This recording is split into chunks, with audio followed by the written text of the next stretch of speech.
E agora eu vou chamar a Silvana Olivieri, que é uma das organizadoras da revista, juntamente com o Thiago e Paola. É doutorando do Pedregal, membro do Laboratório Urbano. E o título do seu texto na revista é Mudar de Mundo. Se você puder sentar aqui, porque eles só conseguem escutar quem está próximo do computador. Essa é só função.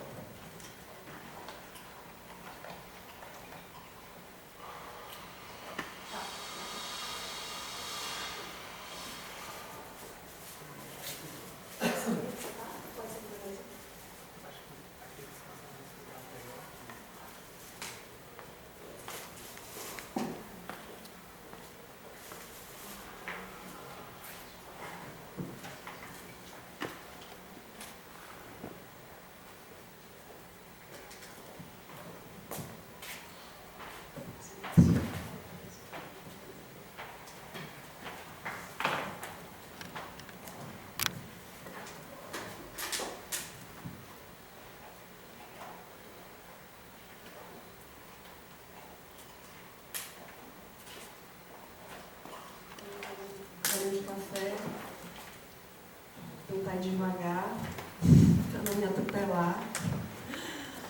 Boa tarde a todos, todas, todes. Viu? Só fala com o microfone. Assim? Inclinado. Aqui. Muita alegria a gente estar lançando, né, apresentando essa revista na semana mais auspiciosa possível, né? Quando a gente realmente se liberou de uma carga muito pesada. Ainda tem muito a liberar, mas eu acho que a gente agora está realmente mudamos de fase mesmo. Bom, vou já falar no meu texto, acho que a Paola falou, né? Assim, como tudo mesmo, sobre como foi o processo da revista. Esse texto é um pequeno texto onde eu conto uma história de um encontro que eu tive com uma lontra em Lisboa, em 2008. E na época, eu lembro que eu sabia que tinha sido algo muito estranho, que eu não sabia definir, né? Eu contei para um monte de gente, contei para a Gaio, para a Paola, contava sempre também com muita alegria, mas eu não entendia direito o que tinha acontecido. Eu entendia até um certo ponto e sabia que tinha coisas que naquele momento eu não conseguia entender sobre o que tinha acontecido, né? E no meu processo de doutorado, estudando também toda a minha vivência no candomblé, que as fichas foram caindo, né? Então esse texto é a primeira vez que eu escrevo de fato sobre isso. Então para mim, eu acho que talvez por isso que tenha sido tão difícil, né? Porque é uma carga de emoção também. É isso, aí vem um momento também, rememorar uma experiência também, você revive a experiência, né? Revive aquele momento, enfim. O título desse texto é Mudar de Mundo. Eu tomei emprestado de uma frase que é uma proposição do Arthur Escobar, que é um antropólogo colombiano radicado nos Estados Unidos, né? Que ele diz: já não se trata de mudar o mundo, mas mudar de mundo. Antes de entrar nessa ideia dele, eu queria só abrir um parêntese para lembrar que o Escobar ele foi um dos entrevistados na Redobra 15. E eu achei muito interessante porque ele termina também dando uma pista de como reinventar a cidade. Eu acho que a gente deve trazer isso para cá, né? Porque eu acho que é isso, as coisas todas elas têm uma continuidade mesmo. E a gente, mesmo não sabendo, a gente vê que as coisas sempre continuam, né? E aí ele fala: temos que reinventar a espiritualidade para as cidades. É uma parte da transição pluriversal ontológica, reconectar-se ao mundo espiritual, que é o mundo das forças, né? Ele fala também em atentarmos para a interdependência radical de tudo que existe, humano e não humano. Bom, acho que no final meu trabalho é sobre isso. Acho que eu acabei, né, seguindo essa pista dele mesmo. E o Escobar, como tantos outros, e no Brasil, principalmente o Ailton Krenak e o Davi Copenhague, eles vêm alertando para a gente para a urgência de abandonar o mundo ou a concepção de mundo hegemônica da modernidade ocidental, né? Que ela está fundamentada, sobretudo, em dois pressupostos. Um, que é a separação ou oposição entre cultura ou sociedade e natureza, humanidade e não humanidade, e também o chamado excepcionalismo humano. O que é? É achar que só os humanos têm vida, têm alma, têm personalidade, subjetividade, sentimento, razão, cultura, política, agência, inteligência, enfim, entre outros atributos e potencialidade, né? Enfim, esses dois pressupostos, né, eles não nos ajudam a lidar com essa gravíssima crise climática e ecológica que o planeta se encontra, né, como eles estão na causa, na origem dessa crise.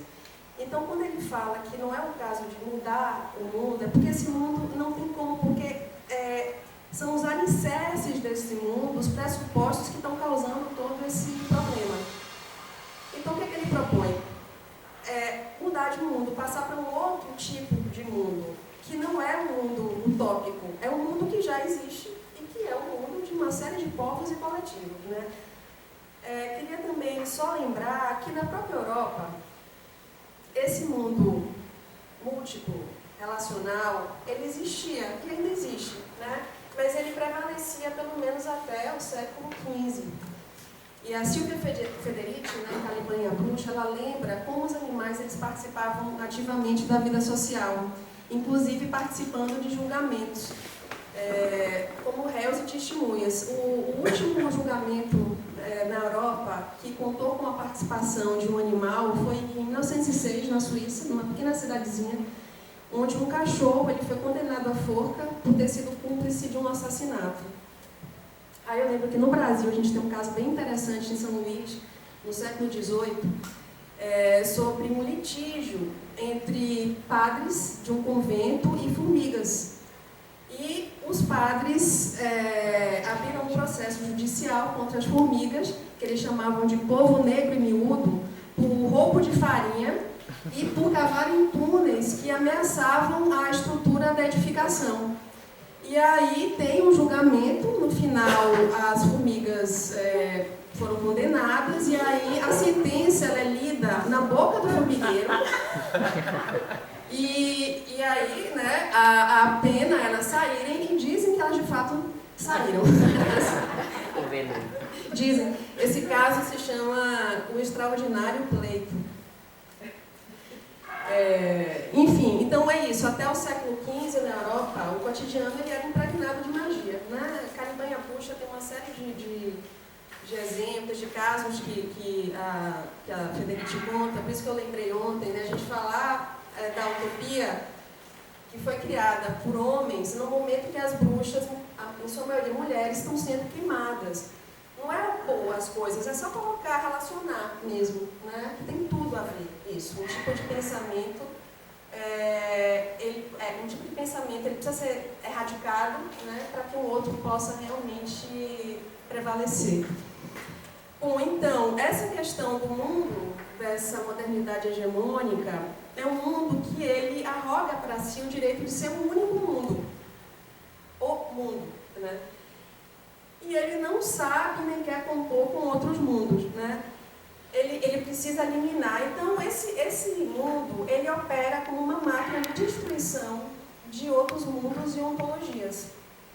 Então, essa destruição, né, desde o advento da política moderna, mais ou menos no século XVIII, XIX, né, e para cá, e no último século de forma muito acelerada, né, essa destruição ela se dá em nome do progresso, da modernização, da civilização, né, da civilidade ou do desenvolvimento, né? O caso de Ferdinand aí eu acho que é bem emblemático disso, né?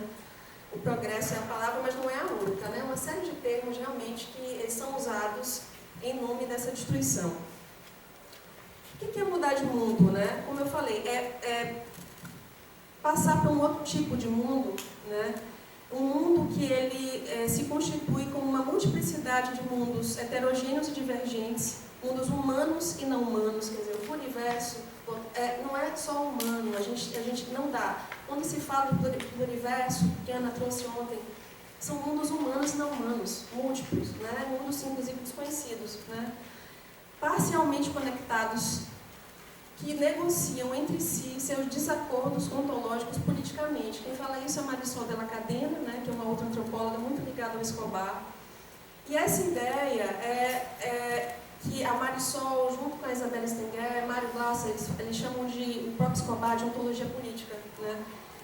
A Stengel, ela reconhece que o conceito de cosmopolítica ele não dá conta da questão dos não humanos, então ela propõe esse conceito que já vinha sendo desenvolvido por esses antropólogos latino-americanos, né? E ela fala algo que eu faço questão de ressaltar, que a ontologia política ela é, sobretudo, o compromisso de levar a sério a existência e a agência, o poder dos outros que humanos ou não humanos, né? E aí eu lembro também da Anna Tsing, quando ela fala que a história do século XX, ela incluiu aqueles que eram os excluídos, né? As mulheres, negros, operários, favelados, mais recentemente indígenas, né? E é hora agora, no século XXI, de incluir os não humanos na história, né? Então, enfim, isso tudo acho que tem a ver muito com esse texto e também com o meu projeto de doutorado, né? Esse mundo, de muitos mundos, do universo, que ele também é reivindicado pelos zapatistas, como Ana lembrou ontem, né? É um mundo múltiplo relacional, um mundo mais que humano. O mundo daqueles povos e coletivos que os antropólogos convencionaram denominar de animistas, né? Gente que, inclusive nas cidades, buscou resistir a essa máquina destruidora, preservando habilidades, práticas, concepções e saberes que, associados à ignorância, atraso, crença, superstição, tratados como lendas, né? Fomos ensinados a reprimir, a desprezar e a esquecer, mas cuja recuperação, como a Stengel ela gosta de falar, né, o termo reativação, né, se mostra agora imprescindível à nossa sobrevivência num planeta danificado. Bom, então, vou entrar agora na minha experiência, né, que é esse encontro com a lontra, para dizer o que é mudar de mundo, né, que é essa proposição. Agora vamos mudar de mundo. É complexo, né? E, às vezes, esse processo a gente só se dá conta muito tempo depois, né? E eu consegui identificar onde foi que começou em mim, que foi nessa minha visita ao Oceanário de Lisboa, por causa da leitura de um pequeno conto do Walter Benjamin aqui, que chama Lontra, né? E eu li esse texto um pouco antes de ir esse conto e alguma coisa se alterou aqui, alguma coisa se abriu. E eu fiquei, eu acho que apaixonada, talvez, sobre algum encantamento. Enfim, é aquela coisa que a gente não consegue explicar, e nem deve. Mas eu fiquei muito afetada pelo conto e estava indo para Lisboa, resolvi visitar o Oceanário, que é um tipo de lugar que eu detesto, não queria. Mas eu precisava muito conhecer uma lontra ao vivo, uma lontra marinha, né? Que aqui a gente tem as lontras das águas doces, né? Chamada também de ariranha. E aí é isso que eu descrevo, que para mim, no começo, eu fiquei muito frustrada, porque era um ambiente muito barulhento, não tinha nada a ver com o ambiente da lontra, do conto de Benjamin, né? Que era o Tiergarten, né? do comecinho do século XX. E aquilo, eu comecei a ficar muito perturbada, agoniada, e fiquei, sei lá, 5 minutos. Aí fui embora. Só que eu não conhecia, não sabia como era o Oceanário, tive que passar por todos os espaços, outros ambientes. E na hora que eu estava já saindo, quando eu vejo num vidro, estava lá o tanque da lontra, que o Benjamin, ele fazia questão, era um ambiente misterioso, insondável, né? Profundeza escura e insondável. E que no momento aquilo estava totalmente devassado, né? Aquela coisa da transparência do vidro, né? Que inclusive o Benjamin traz muito, né? Que ele tira o mistério das coisas. E aí que eu fiquei arrasada mesmo. Falei, pronto, acabou, agora eu vou ver a montra aqui embaixo, porque uma tinha mergulhado. E não é essa. Essa é a que estava em cima. Eu não sei qual dos dois, é a Amélia e Eusébio. Né? Só que eu não achava essa montra que tinha mergulhado. E fiquei, assim, um pouco encafifada, né? Assim, poxa, como é que tá aqui? Porque era pra gente, de fato, ver tudo ali. E aí, eu resolvi ir embora, e aí, de repente, é o que eu digo, né? De fato, não é que eu digo, parecia que foi um chamado, não, de fato, houve um chamado mesmo, e eu me viro para trás, que era algo que eu jamais faria, que ninguém fazia ali. E aí eu vejo a montra no alto de uma tira de vidro, num lugar que era impossível de ser visto, porque, enfim, aquela coisa tudo muito direcionado para o fluxo do público, e era justamente algo que era que a pessoa, só alguém realmente que deveria, ou esqueceu alguma coisa, ou seja, era um movimento que quase ninguém fazia, né? E ela estava ali, me olhando as pessoas, né? Enfim, então é isso, eu descrevo esse encontro. E aí, quase 15 anos depois que eu escrevo e falo e vou entender o que foi essa experiência, e aí eu digo, né, que muito em cima do trabalho do David Abram, que é o que ele chama de magia, no sentido mais fundamental desse termo, que é um termo também, né, que foi tão... que já foi apropriado, desqualificado, né, que a gente precisa recuperar também. A Stengel faz questão também de ressaltar isso, né, mas teria sido, né, a percepção de existir um mundo povoado e animado por múltiplas subjetividades, agências, inteligências, formas de vida ontologicamente heterogêneas, com as quais podemos nos comunicar, nos relacionar e nos aliançar, né? Eu falo, essa é uma expertise de xamãs, curandeiros, feiticeiros, né? E que eles estão nas cidades, né? Então, essa capacidade de se comunicar, de se relacionar e de interagir com esses outros seres visíveis ou invisíveis, né? Mas que povoam esse ambiente no qual estamos imersos, né? Ambientes, inclusive urbanos, né? Como no cenário onde, com tantas luzes, seria considerado impossível a gente ter um tipo de encontro desse, e foi possível, né? Essas pessoas, né, eles têm essa capacidade muito trabalhada, né? E aí eu trago no texto exemplos de 3 mães de santo do terreiro do Bogum, já falecidas, né? Emiliana, Runhó e Nicinha. E aí o Morgan, incrível, o Everaldo, ele conta, ele descreve essa habilidade delas, né? Enfim, então é isso. Deixa eu ver aqui. Então, aí entra na questão da cidade no texto, né? Então, da mesma forma que o Ocidente moderno, ele arrogou para si o direito de ser o mundo, né?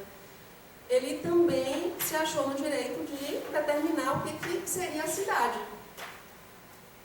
Então, aquilo que a gente chama cidade, essa palavra, geralmente a gente, né, já associa a uma coisa, um ambiente de humanos, para humanos, né, onde só os humanos são habitantes, são sujeitos, têm agência, onde só os humanos importam, né?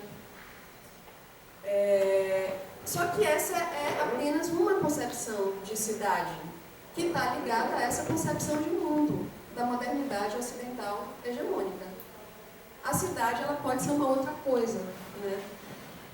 E aí, nos relatos, né, que eu venho trazendo, e alguns deles estão no texto, né, a gente vê que a cidade, ela, de fato, ela não é isso. Ela é essa outra coisa, uma coisa mais que humana, onde o ambiente ele é habitado, povoado por todas as espécies de sujeitos ou pessoas, né, humanos e não humanos, né, dotados de agência, de subjetividade, de inteligência, enfim.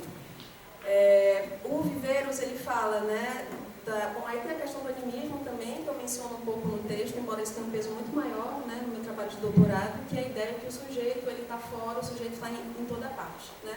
Então, tudo é sujeito, tudo age e tudo vive, embora nem todo mundo tenha a mesma vida, tenha a mesma forma de vida ou viva na mesma intensidade, né? Então, aí são alguns exemplos também que eu trago no texto, e de pedras mais ou menos fortes, e árvores também, árvores de força, né? E aí, um caso que eu acho, assim, para mim me fascina muito é a gameleira que tem ali no complexo do Instituto Nina Rodrigues, né? Que é o DPT, Departamento de Polícia Técnica. Era um local durante muito tempo funcionava um museu de Estácio de Lima, onde estavam os objetos de candomblé que eram apreendidos, né? Então ficou por muito tempo ali. Tinha a cabeça de Lampião, Maria Bonita. E ali, durante muito tempo, havia um terreiro chamado Língua de Vaca, um terreiro da nação Ijexá, fundado por africanos, especialmente Júlia Bugan, que era uma mãe de santo de Exu, que era raríssima aqui na Bahia, né? Júlia Bugan, eu faço questão de lembrar, ela foi a mãe de santo que fez o primeiro presente na festa de Iemanjá do Rio Vermelho, nos anos 30, um pouco antes dela falecer. Era um terreiro de muita força e muito conhecido aqui em Salvador.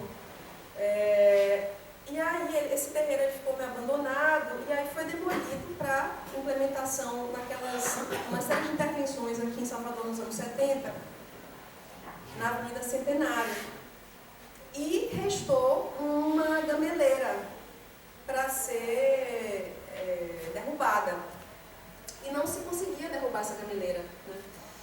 E aí eles procuraram o terreiro do Gantuá, para saber como é que eles podiam derrubar. A gente já tinha tido um caso aqui na época da obra da Avenida Bonocô, onde também vários terreiros tiveram que ser removidos, e aí as gameleiras, que são árvores sagradas, mágicas do candomblé, né? Vários operários não queriam derrubar, e aí os que resolveram cumprir as ordens dos engenheiros dizem que 2 se machucaram e um deles chegou a morrer, né? Luiz Antônio contou que, inclusive, um dos engenheiros também tinha vindo a falecer. Então, isso já tinha ocorrido, né, nessas obras. Então, o diretor do DPT, junto com o governador, foram no Gantuá para saber que eles faziam para poder derrubar essa árvore. E foram orientados a fazer oferendas, né, e chamar pessoas preparadas para poder fazer o corte. Eles vão em Cachoeira, trazem duas pessoas de lá, e na hora que eles estão cortando a árvore, um deles perde a perna e o outro morre. Bomicidália, que era uma filha de Iroco, a gameleira, ela chama Pé de Iroco, né, que ela não é só morada da divindade, ela é essa própria divindade. Ela conta que também o diretor do DPT, ele teria morrido uma semana depois, comemorando o Dia dos Pais, né? E essa árvore, ela permanece até hoje, né? Uma vez por ano tem um ritual onde, né, ela é dada comida para ela, né? A Bomicidália ficou coordenando, cuidando desse ritual até 2012, quando ela faleceu. Então eu conto esse caso que é isso, né? Essa árvore ela é uma habitante em Salvador. Bom, enfim, para finalizar, o que vale para pedras, árvores, pessoas, animais, humanos, até artefatos, também vale para os lugares, né? Existem lugares mais fortes e menos fortes. Os lugares mais fortes são lugares de maior vida e de mais encantamento também, por isso mais perigosos, né? Tanto os lugares ditos da natureza, como lugares edificados pelos humanos, né? Feiras, mercados, a gente tem casas abandonadas. Eu lembro de uma história aqui em Salvador, logo que eu cheguei de São Paulo, eu sou daqui, mas, né, fiz faculdade lá, e que aí eu estava visitando uma ruína no 2 de julho com um amigo meu que era de candomblé, e eu estava com a lanterna e a gente entrando, e aí ele virou para mim e falou: nossa, aqui está cheio de egum. Aí eu perguntei: o que é egum? E aí ele me explicou: egum são espíritos de pessoas falecidas, né? E eu saí correndo com a lanterna e larguei ele lá, coitado, no escuro, né? Mas é isso, não são imóveis vazios, né? Eles são habitados por outras pessoas, né? Que não são humanas, né? Enfim, então é isso. Quero só finalizar dizendo que os encantados, né, esses seres espirituais, eles estão sempre entre nós nas cidades, apenas nem todo olho está preparado para ver, isto é, para reconhecer suas presenças e agências, né, não necessariamente através da visão, né. Me lembro também recentemente eu fiz uma entrevista com um morador lá da Vila Matos, Sérgio Manuel, e que ele me contou que estava andando no centro e encontrou Miguel Santana, que já falecido nos anos 70, Obá, do terreiro lá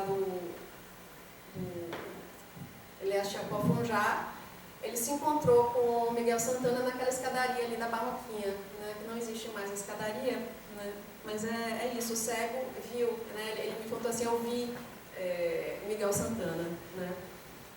E é isso, Caipora, Matinta Pereira, Boitatá, Sereia, Mães d'Água, Encantados, Africanos, Caboclos, né, espíritos de pessoas falecidas, seres de muita força, encantados, né, eles fazem parte da cidade, eles habitam a cidade, e a gente precisa aprender a compor com eles, né, a se relacionar de fato com eles, né. Eu lembro aqui do Sereia de Itapuã, em 2018, né, e várias outras histórias que eu tenho buscado já, né, que é isso que traz, que está aí, só que as pessoas nem contam, porque elas têm receio, elas não querem ser consideradas pessoas atrasadas, né, pessoas que, assim, né, inadequadas para um ambiente tão civilizado como o ambiente das cidades, né. E aí, para terminar, eu vou colocar um áudio, porque quando eu estava escrevendo, eu converso muito com as pessoas que fazem parte da minha vida.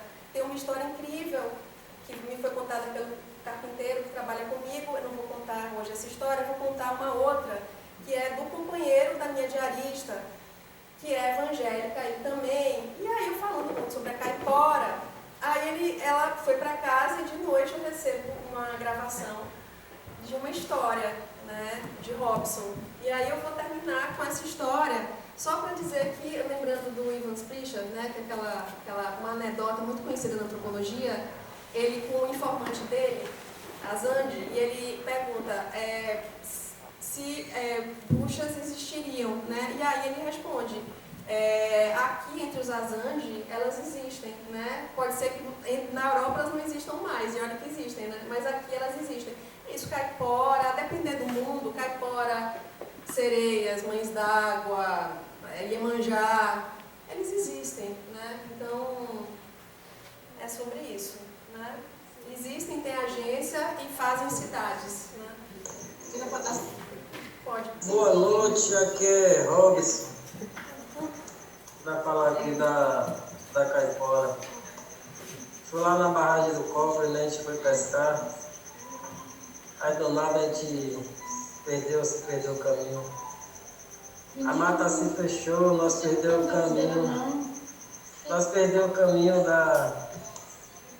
Ficou no mato perdido. A gente ficou procurando o caminho, mas não achou. E achamos o caminho quase 6 horas da noite. Mas graças a Deus que nós achamos, né? Porque como nós vamos para o mato, nós temos que levar um dente de alho no fumo. E ela não vem, né? Mas se a gente não levar nada, nós perdemos o caminho. E eu fui no apartamento onde trabalhar, mas só que não sei foi o que deu, o que aconteceu. Eu entrei no quarto, peguei um galão de tinta. Quando eu voltei para procurar o quarto de novo, eu não achei. Entrei umas 3 vezes dentro do quarto, só estava entrando no banheiro, mas não achei a saída do outro quarto. O corredorzinho que dá para o quarto, mas só que eu não achei. Aí eu botei a tinta na sala, o galão, que não tinha achado o quarto, foi umas 3 vezes, mas não achei. Aí troquei de roupa e vim embora.